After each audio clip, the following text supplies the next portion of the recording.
Hey folks, it's Maxwell here and welcome to another TW9 video with AEW. This is our go home week ahead of the Battle of Los Angeles, the AEW version. So it's going to be quite interesting because on the Saturday we'll be running the first night of BOLA, we'll have Collision and I'll have my B show, so hopefully I don't muddle up the videos and it runs smoothly, because I think we could be in a position where BOLA's night one's first, then Collision, and then Shockwave. And then I try and edit it in a position where it goes Collision with Shockwave, and then BOLA as its own separate video. Well, BOLA Night 1 is a video, and then BOLA Night 2 is a video as well. Dynamite will be quite short. Same with Collision. Both shows I'm going to do the kind of thing where we unveil the brackets, so it's kind of like, oh, here's everybody on the stage kind of thing. So yeah, also allows us to rest up many of our wrestlers before the big night. So yeah, sit back, relax. It might be a shorter episode, but this is Dynamite on the road to BOLA. So here we go, big segment here, long segment here. It was about 20 odd minutes. I felt like that's how it would work. And it opens your eyes up as well of who can cut a long promo and who can't. So we start the show with Scott Demore in the ring. Tonight we're going to announce the full bracket of the 16 competitors in the men's Battle of Los Angeles tournament, with the 16 women tournament being announced on Collision. We will ask that each man that is available as part of the Dynamite roster to step forward onto the ramp for the crowd. So this will give you the brackets. This is the order it's going to be in. So second round will basically be the winner of these two matches. So the seed was determined by their popularity in game and then alphabetically. So if Okada's ahead of Kenny, just purely on that basis. Round 1, the first night we'll see number 1 seed Kazuchika Okada take on number 16 seed Darby Allin. The number 9 seed Walter will take on the number 8 seed Orange Cassidy.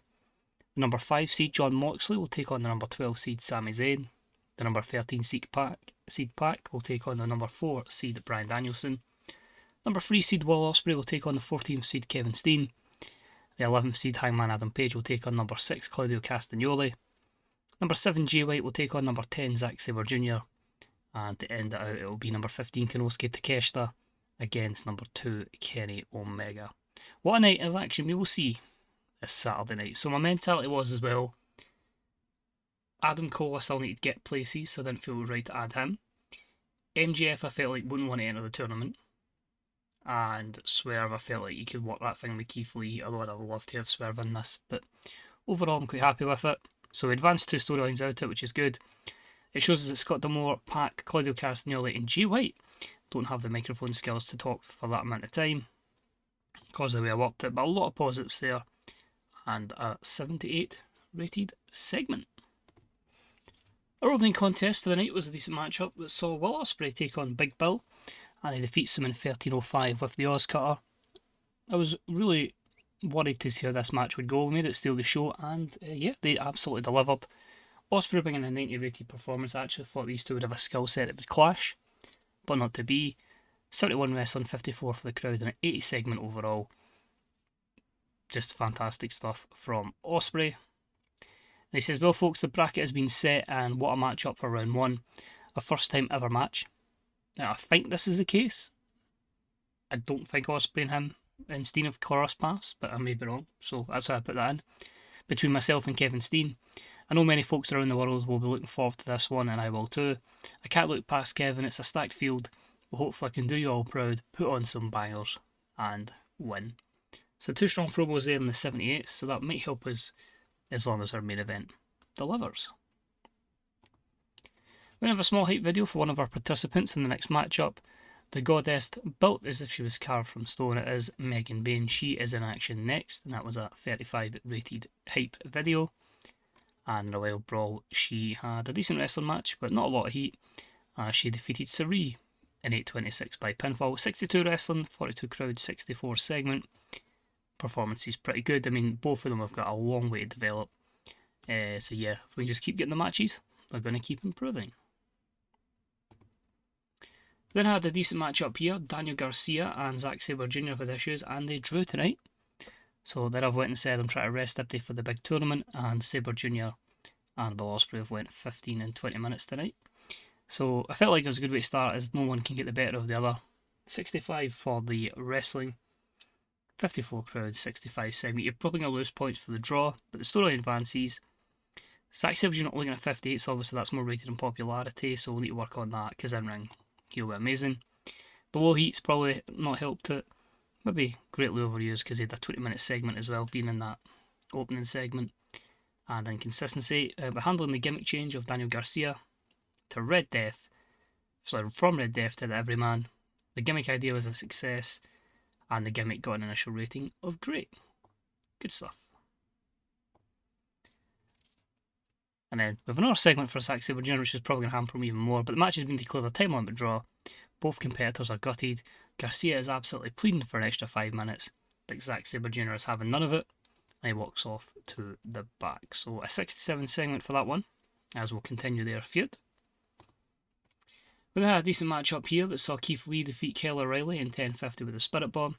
61 wrestling, 51 for the crowd, and a 63 segment. Overall, pretty good stuff there. We're still trying to get Keith Lee up and running. My worry is, though, physical condition and stamina is going to hurt him. Because a small promo after the matchup, basically saying, Swerve, I hope you were watching. It must suck not being in the Battle of Los Angeles, but hey, don't mock me, you know exactly my journey. And one day I will get back to where I was, and I will stand above you and you will bask in my glory. So obviously going to build up to that down the line. A bit more heat to the storyline in a 68 rated segment. We then had an extremely short match as Athena defeated Ash by Elegance in 4:33 with a top rope stunner. A simple matchup to give Athena momentum ahead of BOLA. Spoiler, she's in it. And Ash by Elegance's contract is up shortly. She was coming in for that big women's tournament, but I already had enough, so aye, she'll be just getting kicked back out of the company. Which leads us to our main event, which also was a 78, and it was for the Continental Championship. It was had some great wrestling and a decent reaction from the crowd as Kenny Omega defeats Wheeler Yuta in 22-24 with the One-Winged Angel, a 12th defence of the Continental Championship, 82 wrestling, 65 for the crowd, a 78 segment overall. Both guys had pretty good chemistry together, and that lifted the match up. Kenny by 94, much better from him, and 69 from Yuta. Just penalised by the physical condition of Kenny, which is not great heading into a one-night tournament. So Kenny, Zack Sabre Jr. and Ospreay have carried tonight. So the show actually, again, my insistence of not putting storyline matches on, well, to be fair, Garcia and Zack Sabre Jr. did, but obviously I only booked like 6 matches a show to give them time, so yeah, you have a bit more dramatic stakes. So losing 26, increasing 24, so sadly only 73, which is a shame. Utilise Zack Sabre Jr. too much, oh god, they're going to love him over the weekend, and the fans were disappointed that storylines weren't further, but that's cool, that's fine. Any incidents before I go and book Rampage, Trent Beretta and Chris Hero have to be separated. Still don't know how to bring Trent back, which is why he's not done anything yet. And that's that. So, hopefully you'll join us for Collision, and then we'll round up the 2 B-shows. So now we've got Collision from the United Centre. As I say, we are going to be pretty much doing Collision, Shockwave, and probably both nights of BOLA here. Just need to remember and make the second night here as well.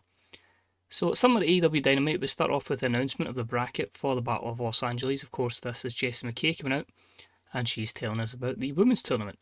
And as per Dynamite, it's going to be everyone who's on the Collision brand that will be taken to the stage. I know everyone would be there, but so I don't need to mess up who's available. That's why we've just had the Collision participants on the stage. So, in the women's bracket, we're going to see number 1 seed Mercedes Moné take on number 16 seed Mercedes Martinez. Number 9 Mariah May against number 8 Toni Storm. 5th seed Bayley takes on number 12 Masha Slamovich. The 13th seed Britt Baker takes on number 4 Io Shirai. The 3rd seed Jamie Hayter takes on the 14th seed Anna Jay. The 11th seed Willow Nightingale takes on the 6th seed Hikaru Shida. 7th seed Chris Statlander takes on the 10th seed Athena. And then number 15, Mina Shirakawa takes on number 2, Becky Quinn. So, some really good matches there. Hoping for a very good tournament. You'll see all those matches in the next episode. 64 for the segment. We obviously have Mercedes Martinez performing poorly with the mic. Jimmy Hart looking good. Tony benefiting from a hot catchphrase. and Mina Shirakawa's get a little bit stale, but overall, pretty decent stuff. We started off with a matchup that was announced last week. Wild Brawl as Hangman Adam Page defeats Anthony Bones in 13:29 with the buckshot lariat. So this one gathered a 76. Obviously Hangman didn't want the help from Bones last week, so he's gave him a bit of a beatdown here. So foreshadowed the face turn and some good stuff from these two. Hangman picks up the win, and then MJF appears on the Tron. He just says, "Good win, good win, Hanger. You really showed him, and you really showed us. That's the three of us quaking in our boots at the Hangman. A big win over Anthony Bones, a guy who's a tag guy. What are you honestly going to do against Wardlow, a former TNT champion? Ricky Starks, a former TNT champion, and me, former AEW World Champion. You were that, remember? But look at you now. You're a shell of your former self." So 68 for that one. MJF came out of it looking very good. We then moved on to our next contest, which was Subpar Wrestling and Little Heat. Samoa Joe defeats Ariya Daivari in 3:26 with submission. A storytelling matchup, just showing that Samoa Joe is boss, and a 59 segment. We then moved on to a bout that had some decent wrestling but didn't have much heat, as Rush defeated Kip Sabian in 5:33 with Alanza. Similar to the match we've just had before, just making Rush look $1,000,000, as this was a 70 rated segment, and Rush with an in-ring performance of 78. Then had some words from Walter, and he says, "Later tonight, I will battle Orange Cassidy in the first round of the Battle of Los Angeles." Now, Orange, I know around the world there are people who are very vocal about how you wrestle and believe that you make a mockery of this great sport. However, I do believe there is talent there. It's just about how you apply yourself, as when you're fully on it, you are one of the top talents in this industry. So tonight, bring your best, don't insult me, or I will hurt you. Orange Cassidy's music then plays. He stands at the top of the ramp, and he raises a half-arsed thumbs up to Walter. Is he agreeing that he will turn up, or is he just getting under Walter's skin? So that's the first round matchup, Walter versus Orange Cassidy. 81 segment strong there, which means hopefully a good main event. It's a good show here. Next up, we had some Subpar Wrestling and Little Heat, with Nixon Neil getting the win over Queen Aminata in 9:06 with the Vulture Culture Destroyer. It's a shame to put Queen to put her over, but we need to build Nixon up. Sadly though, she was off her game. A 43 performance from her, and a 60 rated segment overall. Then had a decent matchup that saw AJ Styles defeat the Beast Mortos in 9:52 with a springboard 450. I somehow doubt we're going to see that again from AJ, but a 76 for him, a 60 from Mortos, and a 73 overall. You can tell we're resting everyone for the tournament later tonight and just giving people that want to have positive momentum. Then had a decent trios match. MJF, Ricky Starks and Wardlow defeated Lee Moriarty and Top Flight in 14:09 when MJF pinned Lee Moriarty. Some decent stuff here, a good win for the heels. Wardlow is 65, 69 for Starks, and a 71 for MJF, so we're starting to get progress there. 67 segment, 67 wrestling and a 70 rated segment. Darius Martin is getting a little bit stale. MJF, Starks and Wardlow have picked up the win, and they celebrate and mock their fallen opponents. Then we hear the music of the Hangman Adam Page. MJF still laughs and just says, "It's one guy, Hangman, what are you going to do? You're one guy." We then hear the entrance music, familiar entrance music, and here they come, standing next to Hangman. It's Max Caster, it's Anthony Bones, it's the Acclaimed. So they're going to be side by side with the Hangman against this trio. MJF looks shook and grabs the mic and says, "Hangman, if any of the three of you as much as land a finger on me, I'll ensure you're all fired." Hangman is taken slightly back from this, and the heels make a run from it with a bit of time. So a 79 segment, pretty good stuff there. We used an angle idea, which was successful. Lots of brilliant improvisation, because Hangman didn't want to be scripted, and we will make that face turn pretty soon. The only negative was Wardlow underperformed. We then had some words before our main event, and it was from Private Party. Since we got here in AEW, we've been scratching and clawing towards winning those AEW World Tag titles. So far, they've continued to elude us. This time, however, we feel we're ready. We can defeat Aussie Open, and we can finally be the top guys in this division. And as I cast it as usual, oh yeah! So a 58 segment, storyline advances and loses a little bit of heat. And the match itself absolutely delivers as expected. That's why we gave them the main event. It was about the had, great wrestling, and a decent reaction from the crowd. Aussie Open defeat Private Party in 15:04 when Kyle Fletcher pinned Isaiah Castagnoli with the Coriolis. This was to be our still the show matchup, and they certainly did do that. Fourth defence of the World Tag Titles, 82 wrestling, 55 for the crowd, and an 82 segment. Kyle Fletcher brought in 97. Holy cow. I wonder what the hell Aussie Open versus Kenny Omega and Hangman would be. Might do that down the line. But anyway, storyline gains heat.